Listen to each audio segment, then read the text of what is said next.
আসসালামু আলাইকুম। আশা করি আপনারা সবাই ভালো আছেন এবং সুস্থ আছেন। তো এই উইকে আমরা ১ম এ সর্বশেষ দিনের একটা সামারি দেখব। এরপরে আমরা 1 মিনিট চার্টটা দেখব। ৩ নম্বরে হচ্ছে সেক্টর অ্যানালাইসিসটা দেখব। ৪ নম্বরে ডিএসইএক্স এবং এর সাথে যে ট্রেন্ডটা আছে মার্কেটের ওইটা নিয়ে কথা বলবো একটু। এরপরে ইন্স্যুরেন্স সেক্টরের যে ট্রেন্ড আছে এটা নিয়ে একটু কথা বলবো বা সামনে কতটুকু যাওয়ার একটা পসিবিলিটি আছে ওইটা নিয়ে কথা বলবো। ৬ নম্বরে আপনার ওয়ার এর স্টোরি নিয়ে কথা বলবো যে ওয়ার এর মধ্যে এখন কি চলছে এবং আমাদের গায়ের মধ্যে কি পড়তে পারে ওয়ার এর একটা ইফেক্ট। আর ৭ নম্বরে আপনাদের কি করণীয় এটা নিয়ে কথা বলবো। সো চলুন শুরু করা যাক।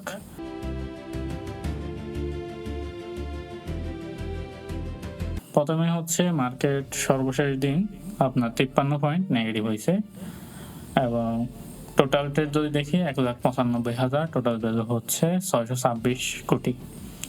আর এখানে আপনার মার্কেট ডিরেকশন নেগেটিভ গেলেও কয়েকটা জিনিস ভালো যে পজিটিভ কিছু বড় বড় বাই আছে যেটা মার্কেটের জন্য ভালো লং টার্মে।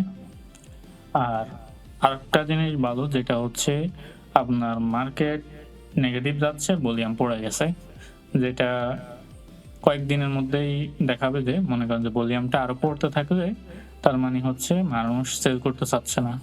সো সেল করতে না চাইলে আপনার একটা যে প্রাইস, স্টকের প্রাইস ওইটা বাড়া শুরু করে। সো এটা বাড়লে ওভারঅল মার্কেটটাও পড়ে যায়। এটা একটা চক্র আকারে কাজ করে থাকে। আপনি মার্কেট নিয়ে একটু রিসার্চ করলে বুঝতে পারবেন। তো এখন সেক্টর নিয়ে একটু কথা বলি। সেক্টরের মধ্যে আমরা যেটা দেখতে পাচ্ছি ফার্মাসিউটিক্যাল যে ট্রেন্ডটা এটা আপনার দেখা যাচ্ছে যে ফার্মাসিউটিক্যাল লেনদেনটা বেশি। লেনদেন বেশি এটা নিয়ে আসলে আমাদের খুশি হওয়া না। ফার্মাসিউটিক্যাল নেগেটিভ মার্কেটে লেনদেন বেশি হওয়া মানে কিন্তু সমস্যা। ফার্মাসিউটিক্যাল মানুষ শেয়ারগুলো সেল করে দিতে চাচ্ছে। এইটা আপনি একটু ধরে রাখতে পারেন। তো সেক্টর ওয়াইজ আরেকটা জিনিস ভালো যেটা হচ্ছে আইটি সেক্টরে আপনার মুভমেন্ট দেওয়ার একটা ট্রাই দিতেছে। আপনি এখানে দেখতে পাচ্ছেন আইটি সেক্টরের একটা পজিটিভ। এই নেগেটিভ মার্কেটের মধ্যে অনেকগুলা আইটি সেক্টরের স্টকে পজিটিভ ধরে রাখছে, যেটা ভালো। আর যে ব্যাপারটা ইন্স্যুরেন্স কয়েকদিন থেকে মুভ দিতেছিল আমরা দেখছিলাম এবং আমি আপনাদের বলেছিলাম আগের সপ্তাহে যে ইন্স্যুরেন্স এই সপ্তাহে মুভ দিতে পারে। এখানে দেখা যাচ্ছে যে ইন্স্যুরেন্সটা কিন্তু এটার পজিশনটা ধরে রাখার একটা চেষ্টা করতেছে আর কি। এবং স্টকের মধ্যে গেইনার যদি দেখি সবার উপরে কিন্তু ইন্স্যুরেন্সটাই আছে, মানে আপনি সেক্টর ওয়াইজ যদি গেইনার দেখেন।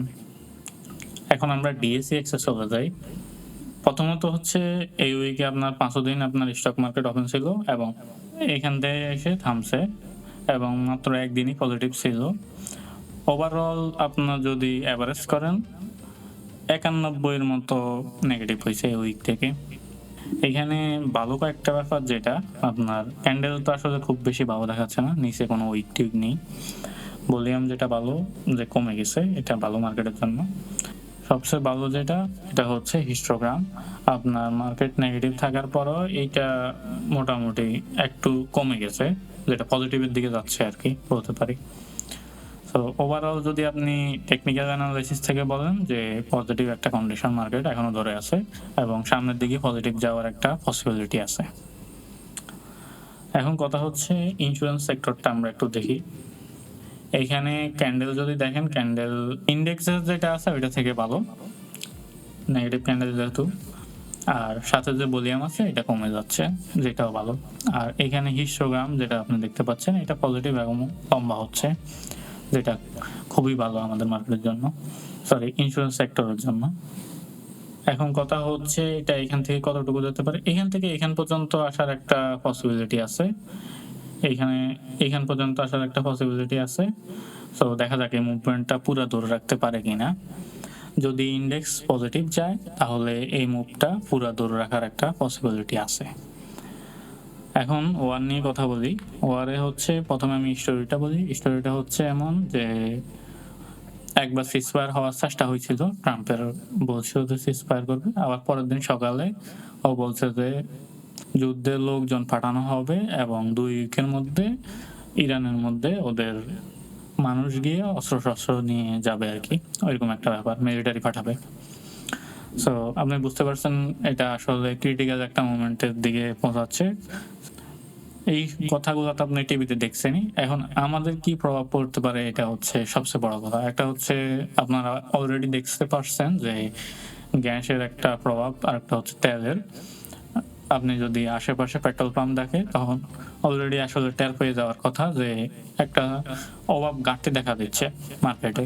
যদিও আমাদের প্রশাসন থেকে বলা হচ্ছে যে ঘাটতি হচ্ছে না, বাট আপনি আশেপাশে ঘুরে দেখলে দেখবেন যে একটা ঘাটতি দেখা দিচ্ছে। এখন এখানে আপনার মনে করেন যে আমি ভয় পেয়ে গেছি এইগুলা দেখে যে আমাদের পেট্রোল পাম্পে তেল নেই। আমি একটা স্টক মার্কেটের সাথে জড়িত। প্রথমে আমি কি করব? আমি প্রথমে যেহেতু আমার টাকা রিস্কিতে আছে আমি টাকাগুলো উঠে নিব। এটাই সাধারণত হয়।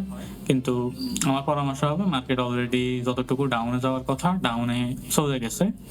আর ডাউনে যাওয়ার পসিবিলিটি খুবই কম। এটা উঠিয়ে খামাখা আপনার যে বিল আছে সিকিউরিটির বিল ওইটা বৃদ্ধি পাবে। আবারই আপনি সেম দামে কিনবেন বা এর থেকে বৃদ্ধি দামে কিনবেন।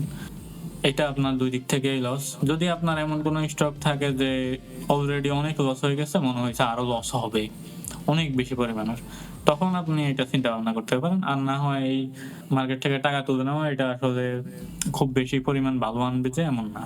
তো আশা করি আমার ইনফরমেশন গুলো আপনার কাজে আসবে। আজ এই পর্যন্তই। ধন্যবাদ সবাইকে। আসসালামু আলাইকুম।